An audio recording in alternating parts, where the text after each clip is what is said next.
और अब बात ईरान के नए फैसले की। इजराइल अमेरिका से जंग के बीच ईरान को अपना नया सुप्रीम लीडर मिल गया है। आईआरजीसी के कमांडर्स और धार्मिक विद्वानों ने अयातुल्लाह अली खामनेई के बड़े बेटे मुस्तफा खामनेई को सुप्रीम लीडर चुना है। इसका ऐलान सुबह तेहरान की तरफ से किया गया।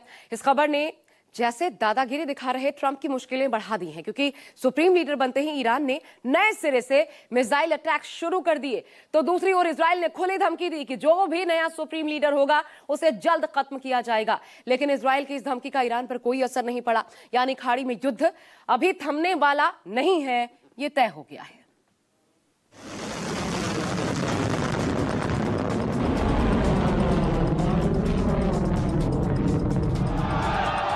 रहबर अजीज मा वली फकीह मा यो लिखा हुआ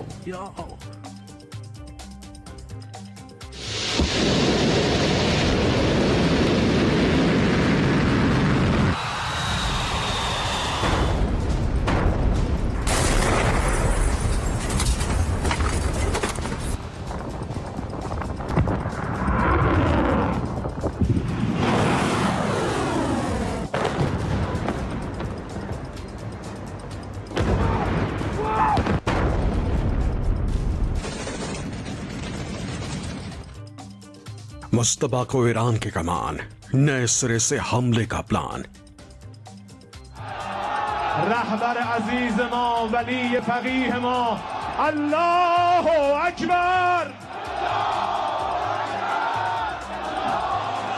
दस्त खुदा बर सर मा खामनेई रहबर मा। सरेंडर नहीं करने वाला ईरान, हमले से ट्रंप हुए परेशान। यो लिखा हुआ यो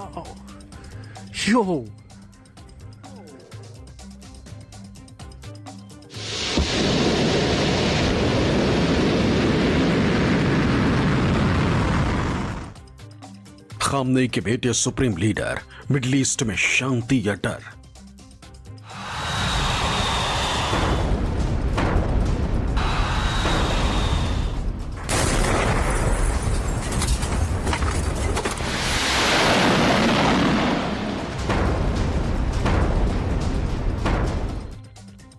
इजराइल का टारगेट मुस्तफा, हमले का प्लान कहां कहां।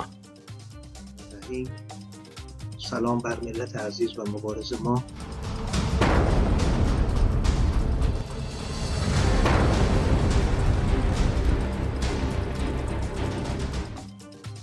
मिसाइल अमेरिका इजराइल भी दाग रहा है, मिसाइल ईरान भी दागता है।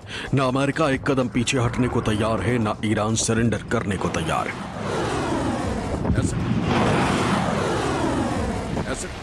जिसकी वजह से अब अमेरिका, इजराइल और ईरान के बीच जारी युद्ध 10वें दिन में प्रवेश कर गया है।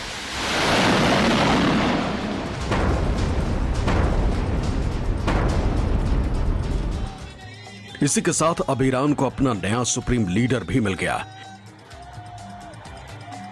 ईरान के दिवंगत supreme leader Ayatollah Ali Khamenei के बड़े बेटे मुस्तफा खामनेई को अब ईरान की कमान सौंपी गई। इसका ऐलान तेहरान की तरफ से रविवार की रात किया गया। इस ऐलान के कुछ ही समय बाद ईरान की तरफ से मिसाइल हमले का नया सिलसिला शुरू किया गया।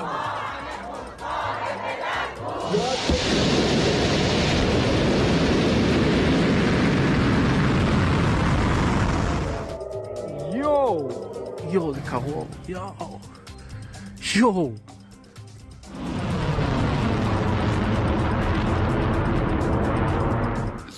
मुस्तफा को सुप्रीम लीडर घोषित करने का ऐलान ऐसे समय हुआ जब अमेरिका और इजराइल की तरफ से लगातार हमले जारी हैं। इजराइल ऐलान कर चुका है कि वो ईरान के नए सुप्रीम लीडर को टारगेटेड हमले में खत्म कर देगा।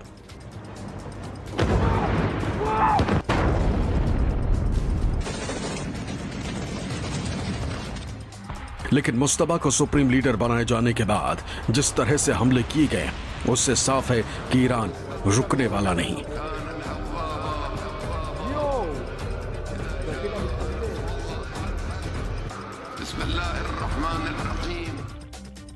अमेरिका चाहता था कि अपनी पसंद के शख्स को सुप्रीम लीडर बनाएगा ताकि ईरान को अपने मुताबिक हाँक सके, लेकिन IRGC कमांडर्स और धार्मिक विद्वानों ने अपने हिसाब से फैसला लिया जिसने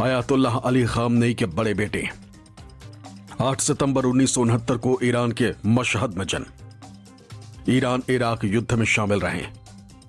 लो प्रोफाइल रहने पर यकीन कर दें, सरकार में कभी कोई पद नहीं लिया। 2019 में अमेरिका ने बैन लगाया था।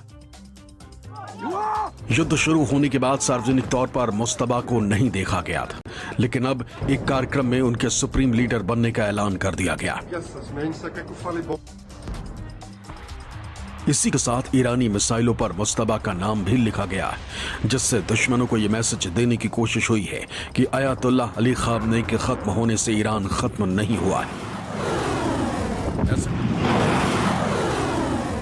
देखिए, जहां तक मुस्तफा खमनई के लीडरशिप का सवाल है उसमें शक नहीं किया जा सकता। वो लगातार ईरान की गतिविधियों से वो वाकिफ थे।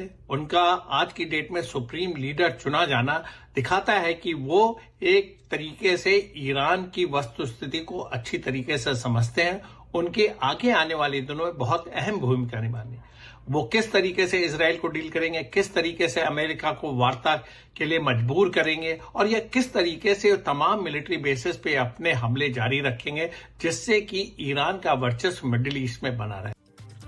कुछ लोगों के लिए मुस्तबा का नाम भले ही नया हो सकता है, लेकिन ईरान को करीब से जानने वाले इस नाम से अनजान कतई नहीं होंगे। मुस्तबा भले ही आधिकारिक तौर पर सरकार में नहीं रहे, लेकिन पर्दे के पीछे से लंबे समय से सक्रिय रहे। खासकर IRGC के हाशिमी रफसंजानी इकाई के प्रमुख के रूप में काम किया। इतना ही नहीं, पिता आयतुल्लाह अली खामनेई के करीबी सलाहकार माने जाते थे। मुस्तफा खामनेई सिर्फ अब के नेता नहीं हैं। जब खामनेई सर्वोच्च नेता हुआ करते थे उस समय पे भी बिना कोई सरकारी पद लिए सभी सुरक्षा से जुड़े मामले, राजनीति से जुड़े मामले, यहाँ तक कि 2009 में जब विद्रोह की स्थिति पैदा हो गई थी ईरान में, तब भी उसे दबाने के लिए बड़ी भूमिका मुस्तफा खामनेई की रही थी।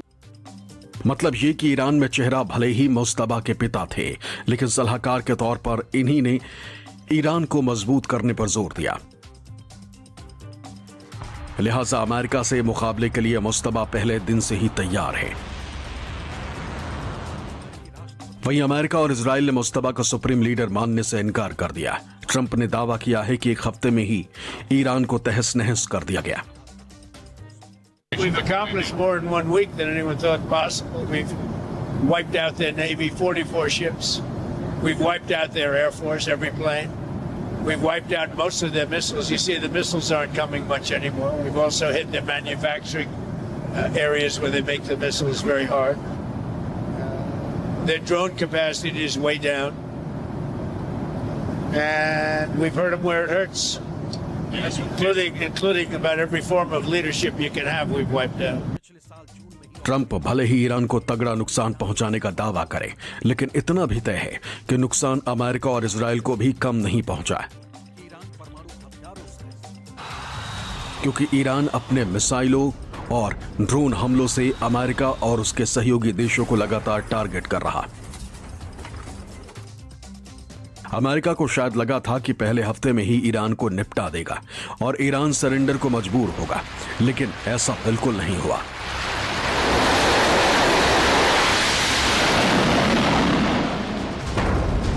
दोनों की जंग अब दूसरे हफ्ते में प्रवेश कर गई, जिससे इतना साफ है कि युद्ध अभी आगे बढ़ेगा। सोशल मीडिया पर ट्रंप ने स्वीकार भी किया है कि युद्ध लंबा खिंच सकता है।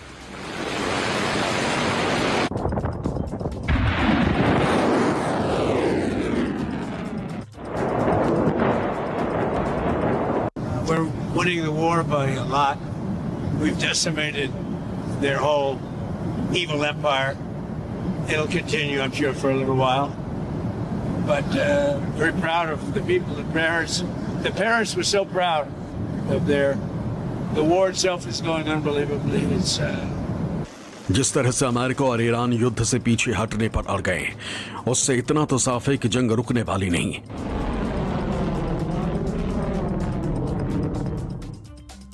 हालांकि टाइम्स ऑफ इजराइल को दिए एक इंटरव्यू में ट्रंप ने युद्ध रोकने के संकेत जरूर दिए।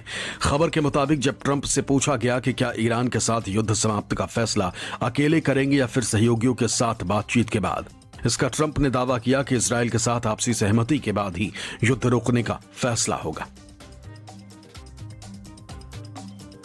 हालांकि ट्रंप इस जंग में उतरकर बुरी तरह फंसते दिखाई दे रहे हैं, क्योंकि एक तरफ हथियारों का जखीरा कम होता जा रहा है, जिसके लिए पेंटागन ने संसद से अतिरिक्त 11 अरब डॉलर की डिमांड की है।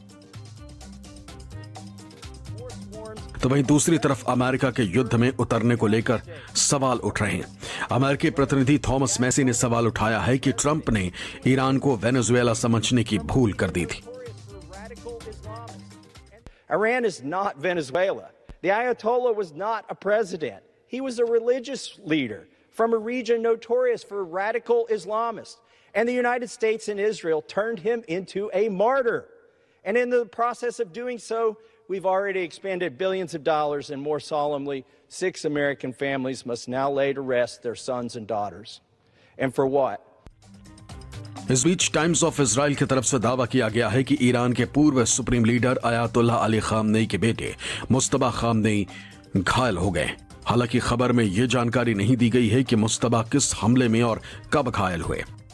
हाल ही में उनके पिता को जिस तरीके से अमेरिका ने एलिमिनेट किया, इजराइल ने एलिमिनेट किया, लिहाजा उनको अपनी सुरक्षा पे ध्यान देना होगा और सुरक्षा के साथ साथ एक मोमेंटम आपको देना पड़ेगा IRGC को, ईरानियन आर्मी को और तमाम उन लड़ाकों को जो आपके एवज में आपके साथ मिलकर इजराइल और अमेरिका के साथ युद्ध में बने हुए। ईरान की तरफ से भी इसकी कोई पुष्टि नहीं की गई। ऐसे में कंफर्म नहीं है कि जो दावा टाइम्स ऑफ इजराइल ने किया है उसमें कितनी सच्चाई। संजीव त्रिवेदी के साथ ब्यूरो रिपोर्ट, न्यूज़ 24। तो बड़ी खबर आपको बता दें, ईरान ने जिस फैसले का इंतजार था, आज सुबह सुबह वो फैसला ले लिया। मुस्तबा खामनेई जो कि ईरान के नए सर्वोच्च नेता चुने गए हैं, अपने पिता अयातुल्लाह अली खामनेई के उत्तराधिकारी जो बने हैं, और इस फैसले के बाद ईरान ने अपने रुख से जाहिर कर दिया है कि ईरान चुप नहीं बैठने वाला। डोनाल्ड ट्रंप ने कहा था किसी भी हाल में अब ईरान को सरेंडर करना पड़ेगा, लेकिन ऐसी स्थिति दिखाई नहीं देती। इनफैक्ट ईरान ने अपने हमलों की इंटेंसिटी और बढ़ा दी है। इजराइल ने भी तेहरान में कोहराम मचाया, जबरदस्त हमले किए गए हैं, लेकिन दूसरी तरफ से ईरान भी हर हमले का मुंह तोड़ जवाब दे रहा है। लेकिन अब ईरान का रुख क्या रहने वाला है वो आज के हमलों से लगभग स्पष्ट होता नजर आ रहा है, क्योंकि ईरान का सर्वोच्च नेता चुने जाने के बाद मुस्तबा खामनेई को उसके बाद से हमलों की इंटेंसिटी बढ़ गई है। और अयातुल्लाह अली खामनेई की, जिनकी मृत्यु 28 फरवरी को हुई थी ईरान इजराइल के हमले में, उसके एक सप्ताह बाद यह खबर आई है जब मुस्तबा खामनेई उनके उत्तराधिकारी बने हैं। और इस बीच ये हमले लगातार बढ़ते जा रहे हैं, जो कि पूरी दुनिया के लिए एक संकट के बढ़ने का इशारा है। ये संकट इसलिए क्योंकि पूरी दुनिया में इसका असर दिखने लगा है, खासकर ऊर्जा के क्षेत्र में इसका प्रभाव नजर आने लगा है। पाकिस्तान, बांग्लादेश, भारत में जहां LPG के दामों में बढ़ोतरी हुई, जिसको लेकर विपक्ष ने आज संसद में तक इसको लेकर के जमकर हंगामा हुआ, तो ये मसला कितना महत्वपूर्ण है आप इस मुद्दे से समझ सकते हैं कि सीधा ये वैश्विक इकोनॉमी को प्रभावित करने वाला है।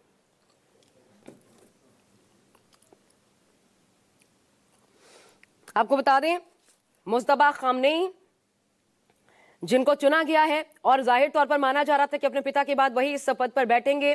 हालांकि उनके बारे में ये भी कहा जाता है कि पश्चिम में उनकी कई सारे अपने इंटरेस्ट भी जुड़े हुए हैं, लेकिन इसके बाद ये एक द्वंद्व चल रहा था कि क्या इन इंटरेस्ट की वजह से खामनेई के पद पर विराजमान होने के बाद मुस्तबा खामनेई के क्या रुख बदलेगा ईरान का, लेकिन अब ऐसा लगता नहीं। और साफ हो चुका है कि अब कोलैटरल डैमेज जो है, जिस प्रकार की तस्वीरें आज देखने को मिली तेहरान में इजराइल की तरफ से, जिस प्रकार भीषण बमबारी हुई है, उसके बाद यह खतरे की आशंका को और बढ़ा देता है कि इसमें न सिर्फ मिलिट्री बेसिस, न सिर्फ खामनेई से जुड़े वो तमाम दफ्तर या ऐसे अड्डे जहां पर बाकायदा मीटिंग्स होती हैं, लेकिन वहां पर हमले होंगे, बल्कि अमेरिका पहले भी ये कह चुका था कि जो भी दूसरा लीडर आएगा, अगर हमारी इच्छा के बगैर आता है तो फिर वो भी नहीं बचेगा। अमेरिका ने साफ साफ कह दिया था, और यह भी कहा गया था कि जो भी नेता चुना जाएगा उसमें अमेरिका की इच्छा स्वीकार करनी होगी। ईरान को उनकी मर्जी से, उनकी इच्छा के साथ चुना जाएगा, लेकिन ऐसा बिल्कुल नहीं हुआ। तमाम जो ईरान के विद्वान थे उनकी मौजूदगी में IRGC के प्रतिनिधित्व करने वाले, तो आज ये बड़ा फैसला ईरान में हो गया। और ऐसे में आपको बता दें कि अमेरिका ऐसे भंवर में फंस गया है जिससे ना बाहर निकलने का रास्ता दिखाई पड़ रहा है।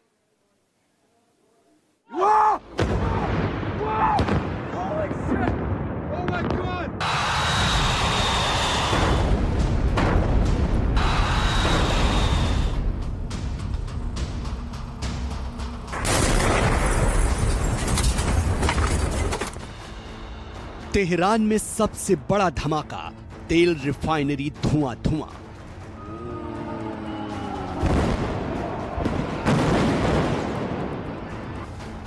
यूएस इजराइल की बमबारी, तेहरान में बारूदी बवंडर भारी।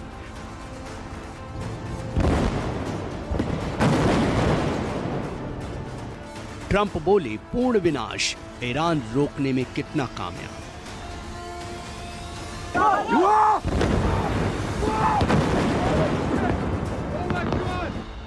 तेल अवीव टू ईरान, जंग में किसको कितना नुकसान।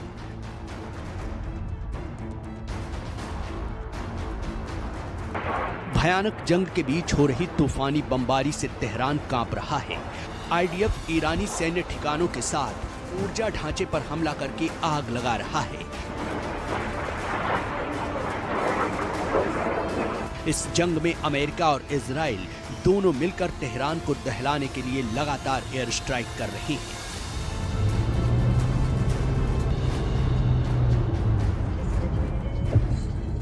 लेकिन अमेरिका ने तेहरान के तेल डिपो पर लगी आग से मचे हाहाकार के बाद पल्ला झाड़ लिया है।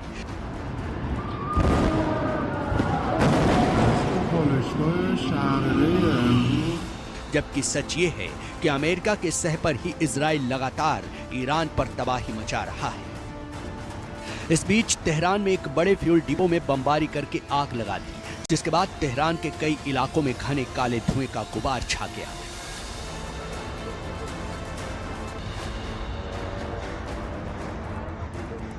ईरान की ऑयल डिस्ट्रीब्यूशन कंपनी ने बताया कि इस हमले में उसके 4 कर्मचारियों की मौत हो गई, जबकि शहर के ऊपर धुएं की काली परत छाई रही। बताया जा रहा है कि ऑयल डिपो में लगी आग की वजह से हवा में जहरीला केमिकल फैल रहा है, जिससे लोगों की जान को बड़े पैमाने पर खतरा हो गया है।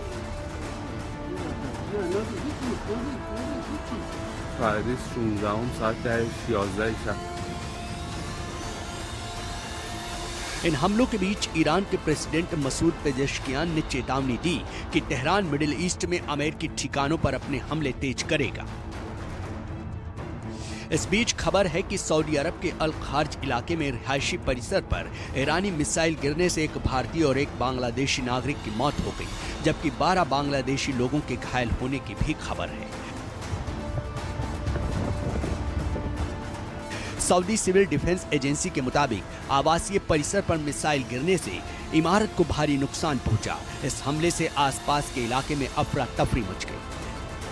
यह हमला ईरान ने जिन इलाकों में किया, उसकी जानकारी ईरान की रिवॉल्यूशनरी गार्ड ने पहले ही दी थी, जिसमें उसने बताया था कि अल खार्ज समेत कई स्थानों पर अमेरिका के रडार सिस्टम को निशाना बनाया है। वहीं मिडिल ईस्ट में बढ़ते तनाव को देखते हुए भारत सरकार पहले ही सऊदी अरब में रह रहे भारतीय नागरिकों के लिए एडवाइजरी जारी कर चुकी है, क्योंकि ट्रंप की पूर्ण विनाश की धमकी के बाद अमेरिका और इजराइल ने तेहरान में अब तक की सबसे बड़ी एयर स्ट्राइक करके हाहाकार मचा दिया।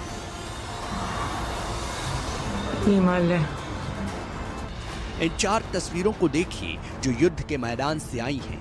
पहली तस्वीर तेहरान के शहर ए तेल रिफाइनरी में की है, जहां अमेरिका और इजराइल ने भीषण बमबारी करके सबसे बड़ी तबाही मचाई। इस हमले के बाद तेहरान के तेल रिफाइनरी में भीषण आग लग गई, जिसकी तस्वीरें कई किलोमीटर दूर से दिखाई दे रही।